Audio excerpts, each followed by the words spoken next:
আসসালামু আলাইকুম।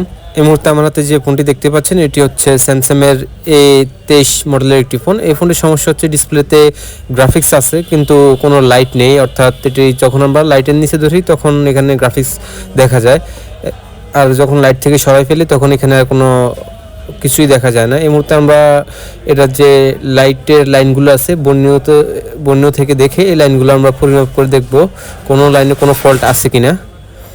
আমরা শুরুতে এটার যে ক্যাথোড লাইনগুলো আছে, ক্যাথোড লাইন দুটোকে মেপে দেখলাম, এখানে আমরা ঠিকঠাক জিরো ভ্যালু পাচ্ছি, কিন্তু এটার যে এলইডি এই লাইনটি আছে এই লাইনটিতে আমরা শর্ট পাচ্ছি। আমরা আবারও মেপে শিওর হয়ে নিলাম, এখানে এলইডি এই লাইনটি কিন্তু শর্ট দেখাচ্ছে। এই লাইনটি শর্ট থাকার কারণে মূলত এটার যে ডিসপ্লে লাইট ওটি কিন্তু অফ হয়ে গেছে, লাইটিং সেকশনটি কাজ করতেছে না। এই মুহূর্তে আমরা বর্ণের মাধ্যমে দেখে নেব এলইডি এই লাইনটি কোন কোন জায়গা হয়ে আইসির মধ্যে গেছে।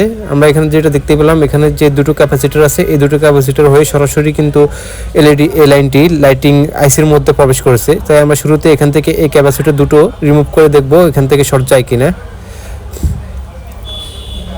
ক্যাপাসিটর দুটো রিমুভ করে আমরা এখানে পরিমাপ করে দেখব এখানে শর্ট আছে কিনা। আমরা দেখতে পাচ্ছি এখানে কিন্তু এখন কোনো শর্ট নেই।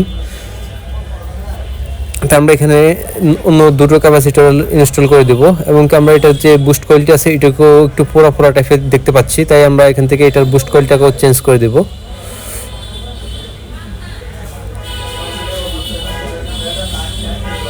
বুস্ট কয়েল চেঞ্জ করার ক্ষেত্রে অন্য যে কোনো ফোন থেকে একটি বুস্ট কয়েল খুলে লাগিয়ে দিলে হয়, কেননা বেশিরভাগ ফোনেই 10 মাইক্রো হ্যান্ডির বুস্ট কয়েল ইউজ করা থাকে। আমরা এই মুহূর্তে মোবাইলটাকে চালু করে দেখবো ডিসপ্লে লাইট আসছে কিনা।